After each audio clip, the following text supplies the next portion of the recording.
restless and discontented. That's not abstinence. Abstinence is God's grace.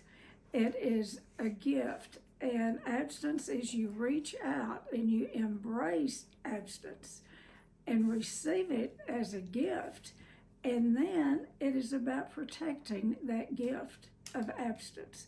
And if I guess I've said abstinence enough, but I can't stress it enough during the holiday season because it is, I don't know who you'll be around, but a lot of times when you go into holiday meals and, there's a group there and they'll, if you're an overeater or if you're an alcoholic, and they've got some fine wine there, or they've got some champagne.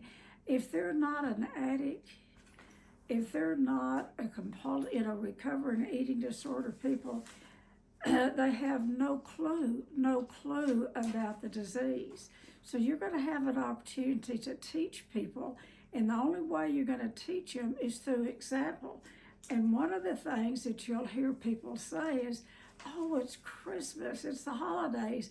Can't you eat just one?" I mean, good night. Why, here, I made this special. It's an old family recipe, and she'll be pushing it out to you, or he, or they'll offer a fine glass of wine. Or like I said, can't you drink one drink of champagne? Boy, you don't have much willpower. Those are the things that addicts hear when you get around people that are not in recovery. And it's not their fault. You don't need to fault them and blame them and, that they're the cause of your relapse, because if you do relapse, because it's not. It is not anyone's fault. It is that you forgot that you are an addict. That's what happens.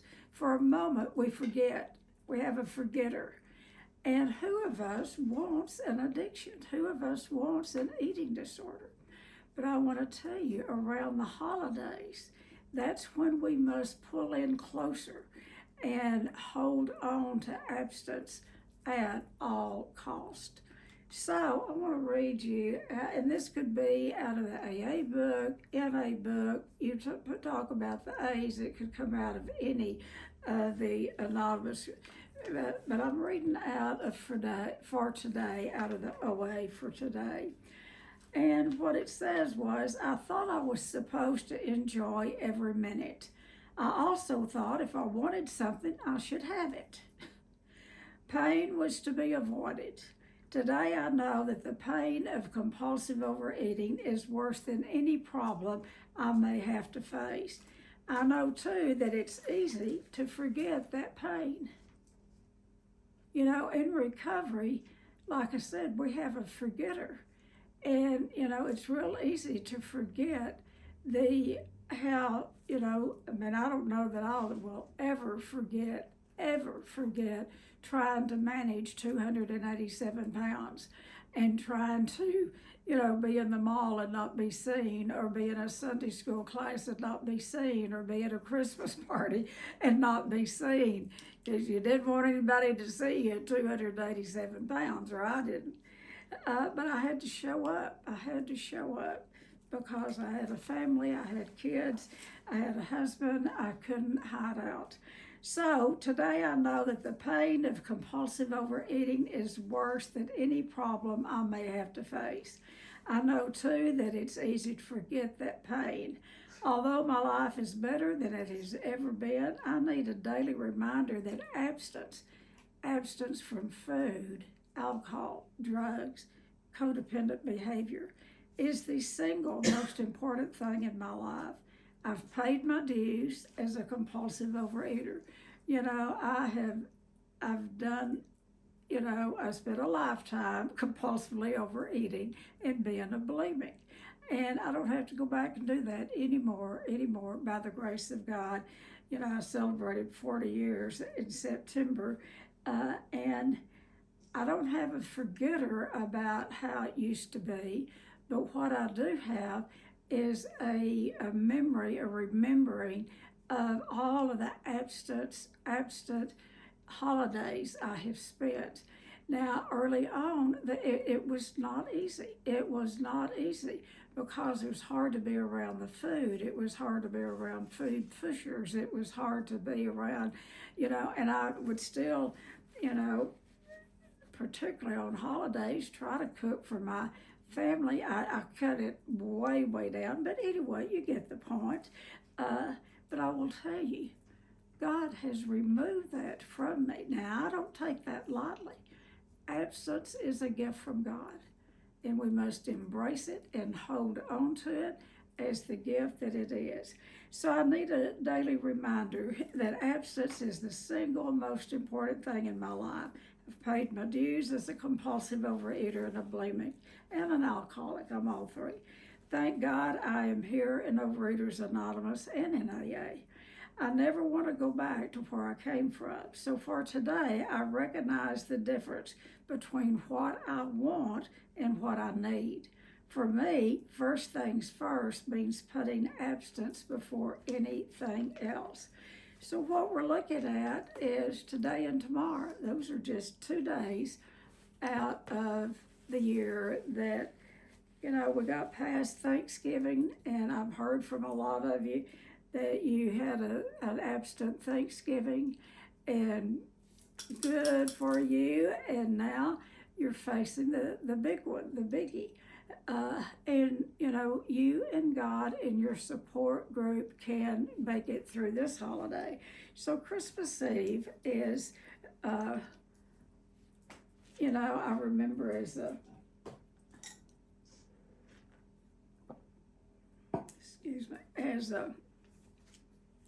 young married, we didn't have much money, and and even after, we had been married for years, if the oil business was good, it was wonderful. If it was down, it was like a roller coaster. Oh, that's my friend from across the pond. There's Natalie from London. Good to see you. I thought if I bugged you enough, you'd show up. It's good to see you. Good to see you. Oh, God, thank you. Thank you for having me. You look so good. Thanks for joining us. And those babies are growing up, aren't they? She has the cutest little twins, and then an older little girl. They're just precious. Well, there you are, Jeff. I thought you'd got lost in action. Good to see you. I can count on Jeff. I can always count on Jeff to show up, and Sally. So I want to hear from y'all in a minute about Christmas Eves in the past. We talked last week about we used to have drunk Christmases, and we don't have drunk Christmases anymore. And I love not having drunk holidays, because whether it was my overeating or my husband's drinking, it kept me busy trying to keep him out of the booze and hide it from the kids. And that was, before Al-Anon. So it is just a pleasure to be here with you this morning. Bless you, Sherry. And, our Christmases look different. Everybody's looks different. As the kids grow up and they leave home, some of them leave home and they come back, which I'm so grateful. I have the privilege of having all 4 of my children live close to me, and it is a privilege. I am surrounded by 3 daughters, and then my son lives in town, but I know he's always there. If I need him, all I have to do is pick up the phone. But my daughters are here, and they give me a gift every single solitary day. I cannot talk enough about the love that my children give me and my grandchildren. And, I have a grandson. My youngest daughter, Christy's son, Spencer, went off to St. Louis to school. And, like a lot of young people, he met a girl there. That happens. They either meet a girl or meet a boy or, fall in love. And, you know, he graduated from college, and, you know, the next weekend got married. And I made up, because her family was there, that they would live in St. Louis. But guess what? Spencer and Maddie, his bride, wanted to live here in Buffalo Gap. Maddie loves our little village. So, you know, what better gift than to have my grandson and his bride live across the street from me? So I am blessed beyond measure. And my very oldest grandchild won't be here today or tomorrow, but she will be here Saturday. And I'm so excited to see Kaylee. And used to,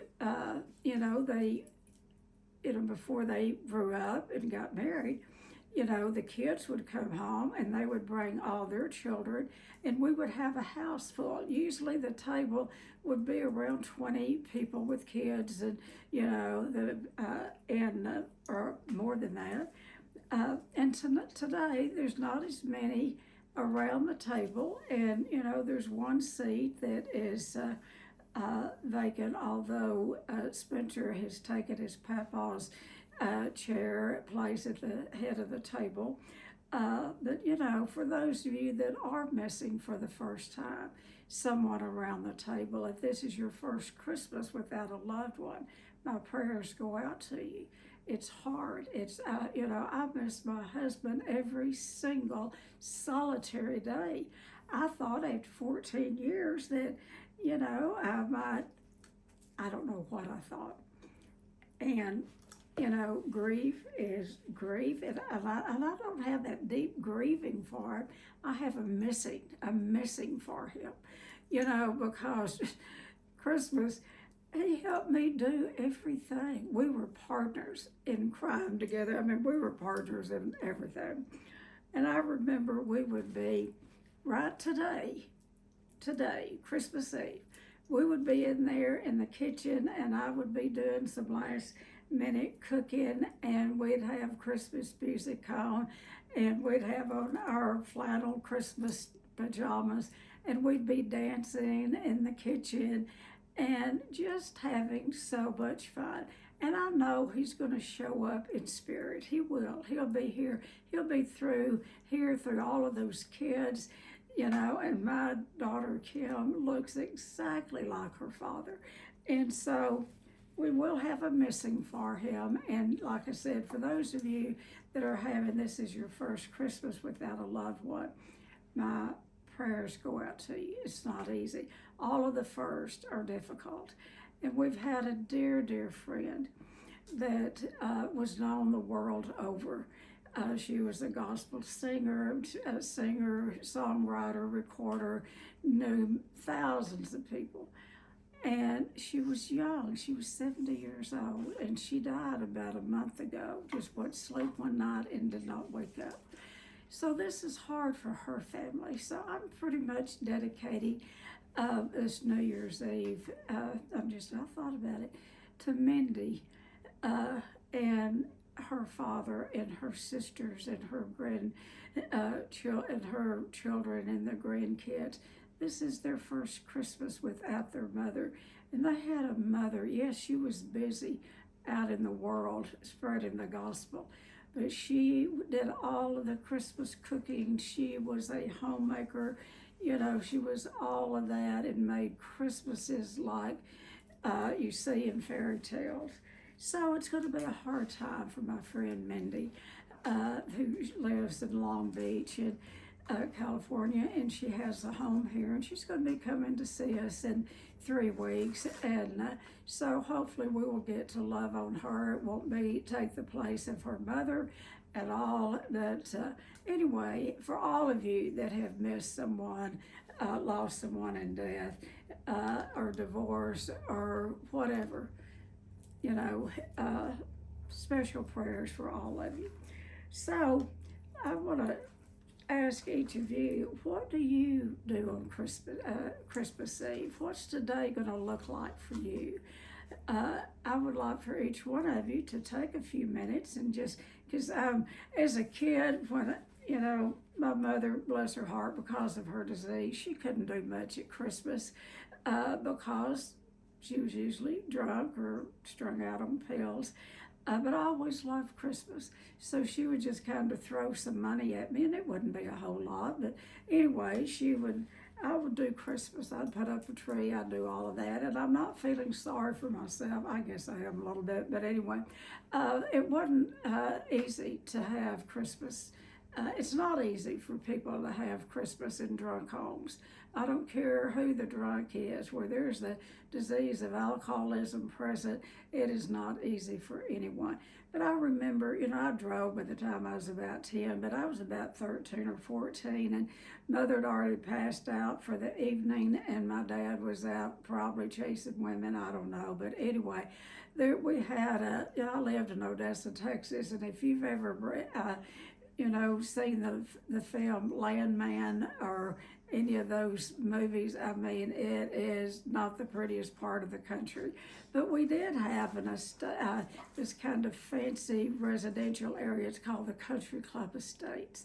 And I remember being about 13, going and driving myself through the Country Club Estates and seeing those lights. And I was fascinated by the lights. I didn't know people even put them. I'm talking about years ago. I didn't even know they put them outside. And back in those days, it was not uncommon for people to have huge plate glass windows on the front. And, that's where they'd have their tree, and you could look into the den. So I would drive around, and I'd look in those windows, and I would envy those people, and I would think, oh, they have a perfect life. Well, now, I've worked with all those people, not all of those people, but all of those people in those fancy homes are in there. Not all of them, but a lot of them are in there already drinking for the day. They are, I couldn't see the hardships that they had and the fussing and the fighting. All I saw was the glamorous part. And that's what I wanted when I grew up. I wanted a beautiful Christmas. And by the grace of God and the oil business, my husband and I created, beautiful Christmases for our kids. And I don't regret a bit of it. And I used to put up 7 Christmas trees in the house. I've cut it down. I think we've got 3 up. And I wouldn't put up 1 if I didn't have Misty. Misty, come here. I have a little, everyone needs a Misty. If you haven't made out your Christmas list yet, you ought to add a Misty to your list. I want you to look here at my Misty girl. Lean over. Merry Christmas. She's the one that puts up everything in my house. Should you show them what my shirt Yes, says? show what your shirt says. It says, all Mama wants is a silent night. All Mama wants is a silent night. She's been Christmasing for her boys and getting my house ready, and her house, you cannot believe it. It looks like out of House Beautiful. She's a decorator like you wouldn't believe. And I'm encouraging her to put in a decorating business, but I don't want her to get too busy because I don't want her to not be able to do mine. But anyway, what I'd like to do is hear from you all about your Christmas Eves of the past, or what are you going to do today? What are you going to do today? So, who would like to start about what your Christmas Eve is going to look like?